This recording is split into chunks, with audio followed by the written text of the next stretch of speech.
Les Dominicains au Rwanda. Méditation du mardi de la 9e semaine du temps ordinaire. Rendez à Dieu ce qui est à Dieu. Chers frères et sœurs, loué soit Jésus à jamais. En ce mardi de la 9e semaine du temps ordinaire, année liturgique B, nous voyons Jésus faire face à l'hypocrisie des pharisiens et des partisans d'Hérode. Ces derniers soutenaient l'impôt à César, contrairement aux pharisiens. Ces deux groupes rivaux voulaient savoir la position de Jésus quant à l'obligation de payer l'impôt à César. Connaissant leur hypocrisie, Jésus leur a dit une parole interpellante.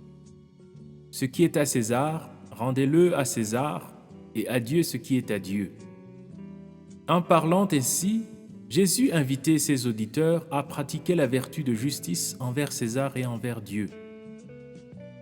Dans ses homélies, saint Augustin déclarait souvent qu'il faut rendre à César son image frappée sur la monnaie et à Dieu notre âme marquée à la lumière de sa face. S'agissant de César, il ne faut pas penser seulement à l'impôt à payer, mais aussi à la participation qui est demandée à chaque citoyen pour la bonne marche de la société, notamment le respect des lois établies et du bien commun. Rendre à César ce qui est à lui comporte donc beaucoup d'implications et exige le discernement. Il en est de même pour l'invitation à rendre à Dieu ce qui est à lui. Ce que Dieu attend de nous, c'est respecter son image qui est gravée dans notre cœur et celui de notre prochain. S'agissant de l'image de Dieu dans notre cœur, nous sommes appelés à rester fermes dans la foi, à prier Dieu en vérité, à écouter et à pratiquer sa parole dans nos milieux de vie.